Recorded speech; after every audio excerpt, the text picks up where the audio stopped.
Way more darker and way more edgy. I think one of the hallmarks of Historica Arcanum is that we moved into our new office. This also is my favorite. Let's talk about Historica Arcanum. Hello everyone, I'm Sarp, producer at Metis Creative. I am with my co-founder and creative director of Historica Arcanum series, Doel. Hi Doel. Hey everybody. This is going to be our very first video talking what we're doing in the background as Metis Creative as we are working towards creating Historica Arcanum Era of the Crusades. We will be talking about some fun statistics, what we are up to, how we will approach content creation in the future.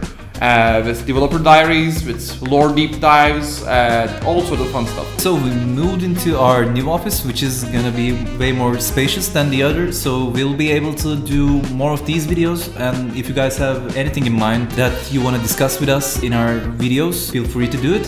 We would love to see you guys suggesting some ideas. And we are going to be talking about the new developments in our project in this one. We did our survey and you guys come up with very great ideas. We want to elaborate on those, and we want to talk about some of the things that we already did in this project. So yep. Take it away.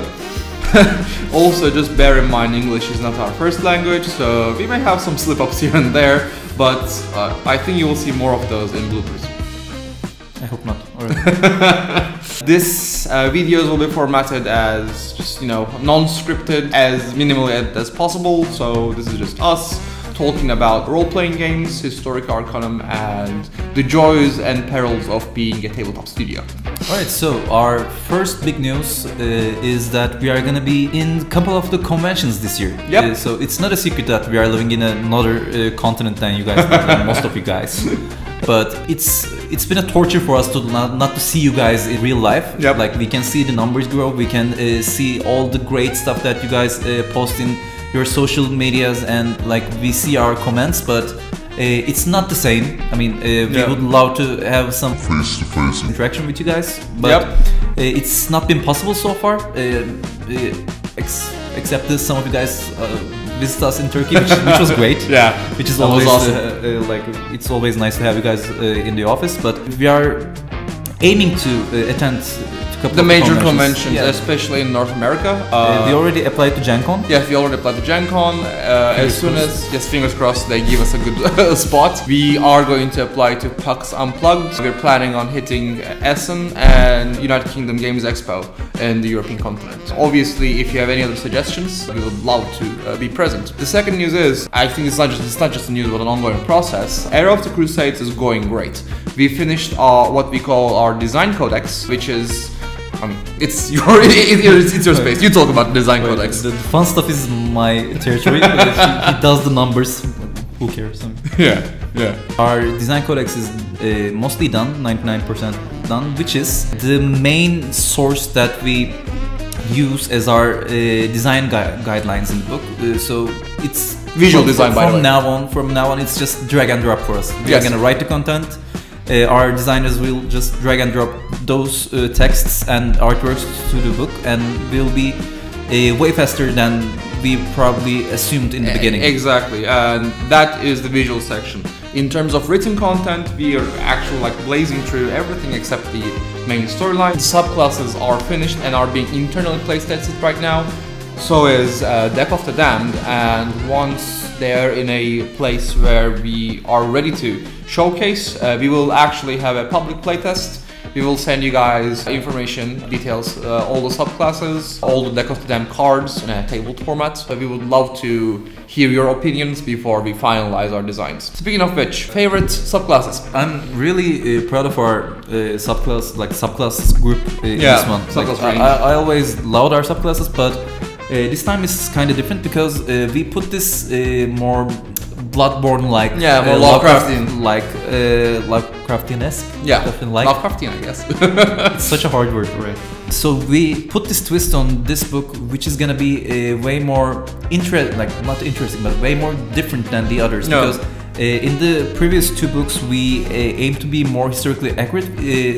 like fantasy was just a twist in it. Yeah. In this one, it's a motif, it's an element throughout the book that there is this eldritch corruption taking place. Yeah, it is certainly more. It is certainly darker than the previous 2 books. Yes, and it is also, it makes a huge difference in the characters, in the story, in the setting. So we are also going to be seeing those in the subclasses as well. So my favorite 2 so far would be our cleric subclass, which is called the Flagellant, and our bard subclass, which is called the Doomsayer. I think you already seen what Doomsayer looks like in the quick start PDF.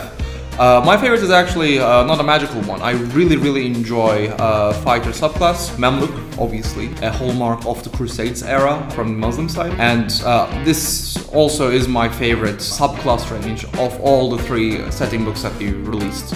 I think we have some really strong contenders and everything is significantly balanced. We really honed our craft in creating really engaging 5th edition subclasses.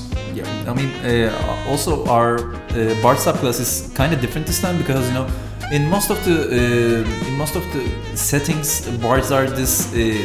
I don't want to say this, but this kind of used as this comedic relief kind of character, which is completely different this time because Doomsayer is, as you can imagine, it's a paranoid person who is always declaring that the world is about to end.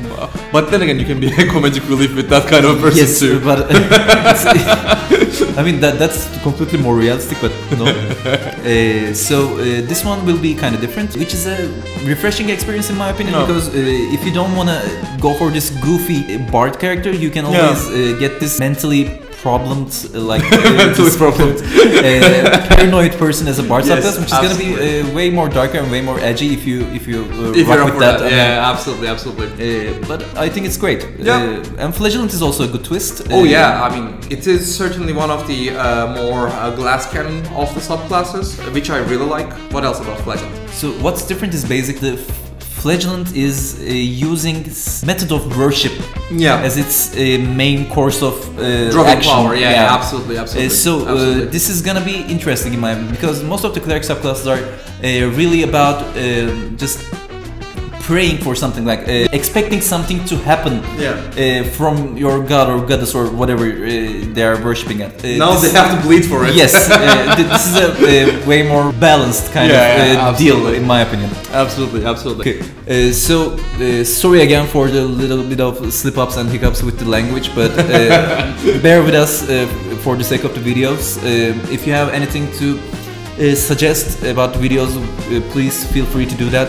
We would love to see you guys in the comments. We will keep making these videos potentially weekly, potentially bi-weekly, talking about our experience as a role-playing studio and how we are crafting currently Historica Arcanum of the Crusades. We want to do some deep dives into our previous work, lore, maps, aesthetic, anything goes essentially, and we'll catch you in the next one. Thank you so much. See you. Bye bye. Bye bye.